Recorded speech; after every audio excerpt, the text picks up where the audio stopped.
सभी विद्यार्थियों को मेरा नमस्कार। तो देखिए बालकों, अभी हम आज जो पाठ पढ़ेंगे वह पाठ रहेगा कक्षा 10वीं की जो पाठ्य पुस्तक है क्षितिज। उस क्षितिज पुस्तक के अंतर्गत पाठ आता है एक यह दंतुरित मुस्कान। और इस पाठ के जो कवि है नागार्जुन। तो पाठ पढ़े उसके पूर्व हमेशा की तरह ही पहले हम इसके कवि जो नागार्जुन है उनके जीवन का संक्षिप्त परिचय जान लेते हैं। सर्वप्रथम नागार्जुन जो है उनका मूल नाम जो है वेदनाथ मिश्र है।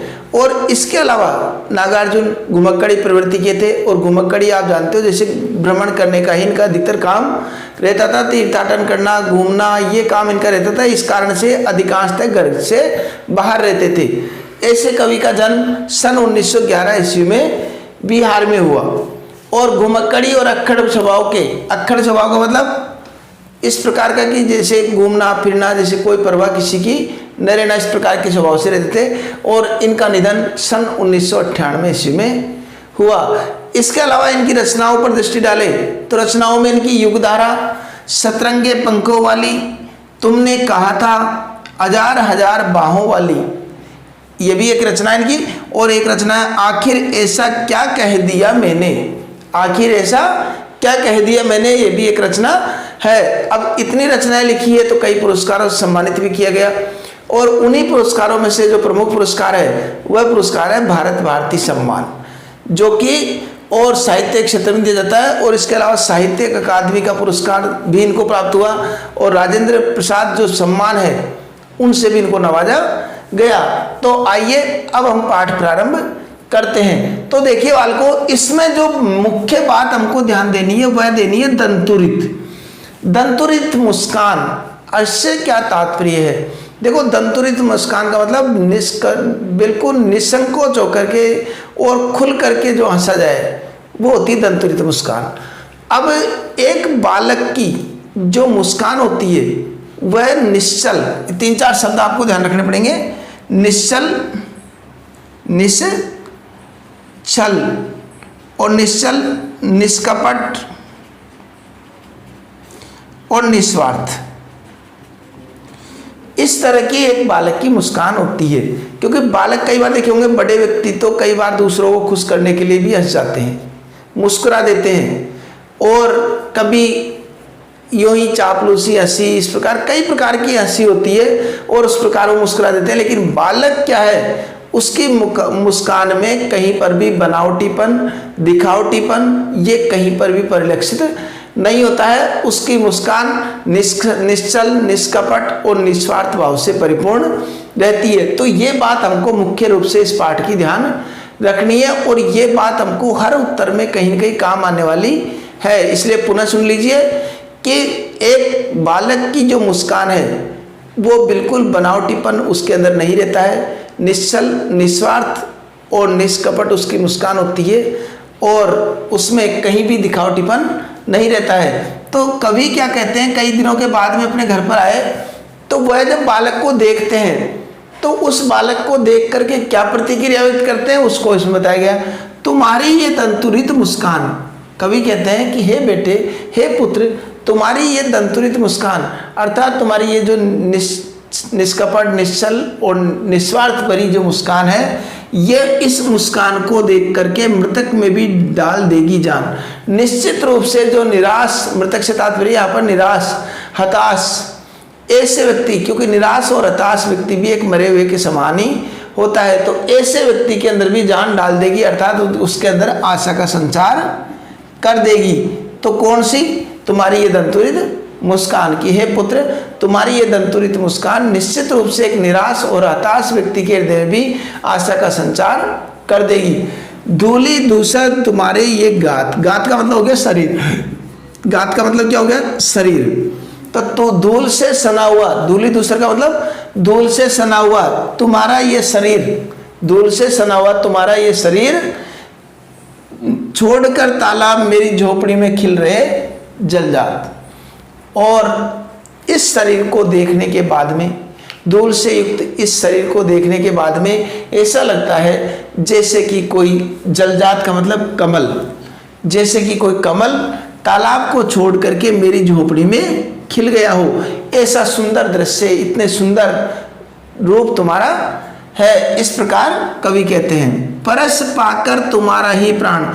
और आगे कहते हैं कि तुम्हारे प्राणों का स्पर्श प्राप्त करके, तुम्हारे प्राणों का स्पर्श प्राप्त करके पिघल कर जल बन गया होगा कठिन पाषाण। पाषाण का मतलब पत्थर, कि पत्थर के समान हृदय वाला व्यक्ति भी, पाषाण से तात्पर्य पत्थर के समान हृदय वाला व्यक्ति भी पिघल करके और जल के समान निर्मल बन गया होगा। क्योंकि हमने देखा कि व्यक्ति कितना ही गुस्से में चला जाए, कितना ही आवेश में हो, अगर छोटा सा बालक उसके सामने मुस्कुरा देता है तो उस मुस्कुराहट के साथ ही उसका सारा गुस्सा अपने आप समाप्त हो जाता है। उसका क्रोध, उसका कठोर हृदय अपने आप ही विनम्र और सरल हृदय बन जाता है। छू गया तुमसे कि झरने लगे शेफालिका के फूल, कि अर्थात जो भी तुम्हारे संपर्क में आया है, अर्थात छोटे बालक के संपर्क में जो भी कोई आता है और उसकी मुस्कान देखता है, दंतुरित मुस्कान देखता है, तो वह भी उसका गुस्सा, उसका क्रोध, वह भी शेफालिका के फूल की भांति झड़ने लग जाता है। शेफालिका का फूल जो सहजता से अपने आप झड़ करके नीचे आ जाता है, इस प्रकार का उसका गुस्सा और क्रोध अपने आप ही नीचे गिर जाता है। बांस था कि बबूल, कि बांस के समान कठोर हो या बबूल के समान कांटे वाला हो, अर्थात निर्दयी हो चाहे कठोर हो, कोई भी व्यक्ति हो, अगर इस प्रकार उस बालक की निष्कपट और निश्चल और निस्वार्थ मुस्कान को जब देखता है, दंतुरित मुस्कान को देखता है, तो निश्चित रूप से उसका स्वभाव अपने आप परिवर्तित हो जाता है।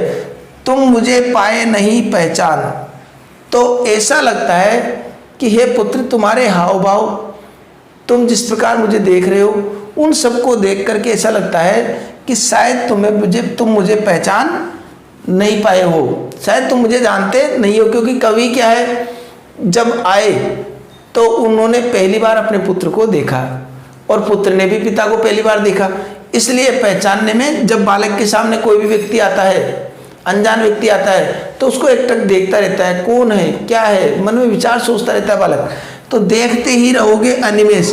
इस प्रकार अनिमेष का मतलब निरंतर, कि जिस प्रकार तुम निरंतर मुझे देख रहे हो, इसको देखकर ऐसा लगता है शायद तुम मुझे पहचान नहीं पाए हो, थक गए हो, और मुझे तुम निरंतर इस प्रकार देख रहे हो तो ऐसा लगता है तुम थक गए होंगे, इसलिए मैं ही अपनी आंखें अब फेर लेता हूँ, आंख लूँ मैं फेर, मैं ही अपनी आंखें फेर लेता हूँ।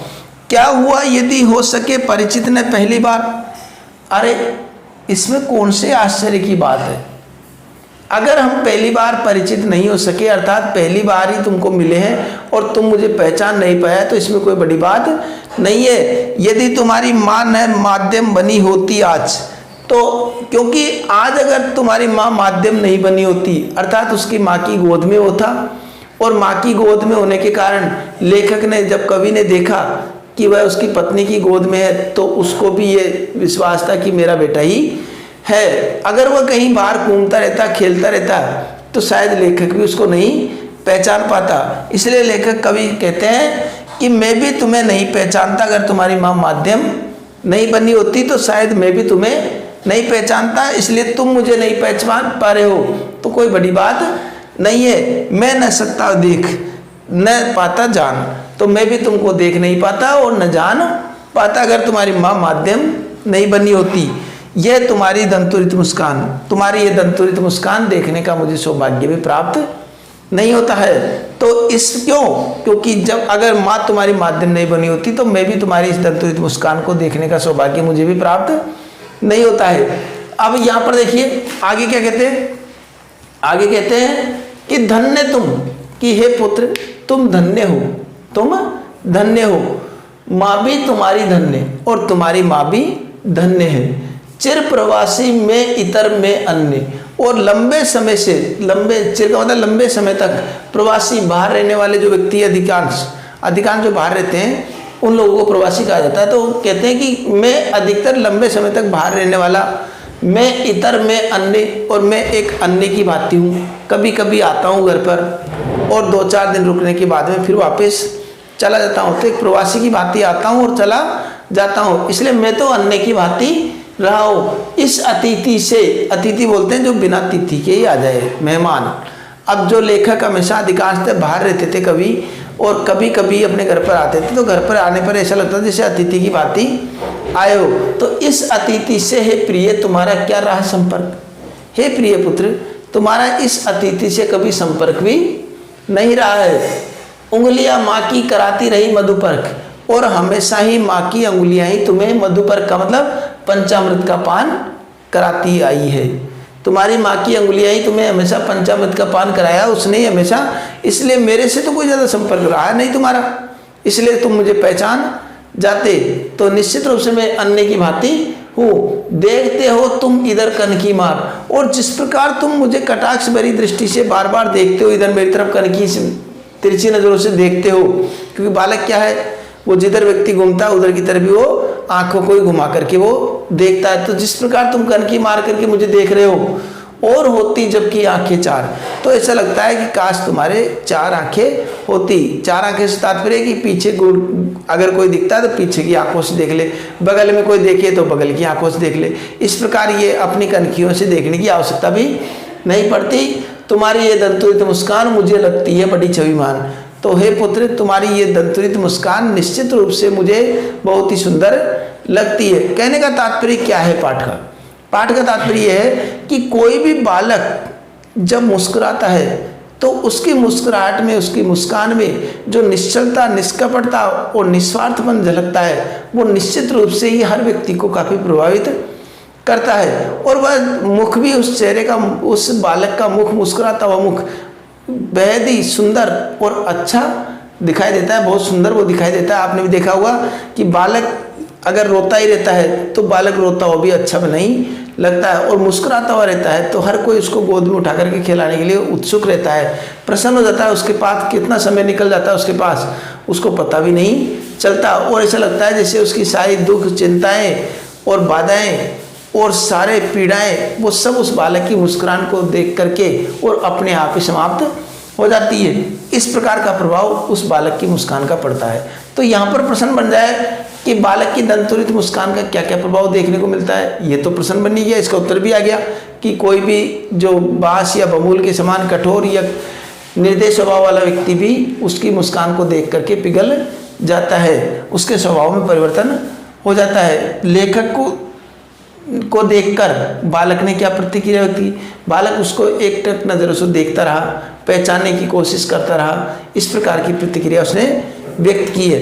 तो यहाँ पर ये पाठ जो है, ये इस प्रकार हमारा ये पाठ जो शीर्षक है, ये दंतुरित मुस्कान, ये शीर्षक पूरा होता है। प्रश्न इसके डिस्क्रिप्शन में मिलेंगे, आपको वहाँ जा करके देख सकते हैं। अब रही बात इसकी व्याख्या, सप्रसंग व्याख्या आ जाए तो किस प्रकार हमको लिखनी है, तो उसको भी एक बार आप देख लीजिए।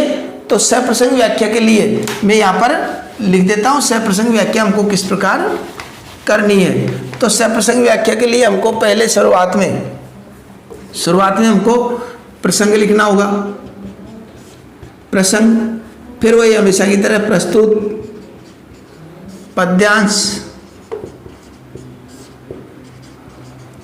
हमारी पाठ्य पुस्तक, क्षितिज के अंतर्गत अब नागार्जुन द्वारा रचित दंतुरित मुस्कान शीर्षक से अवतरित है, शीर्षक से अवतरित है।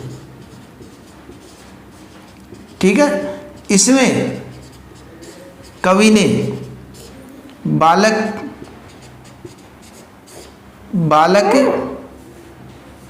की निश्चल, निष्कपट व निस्वार्थ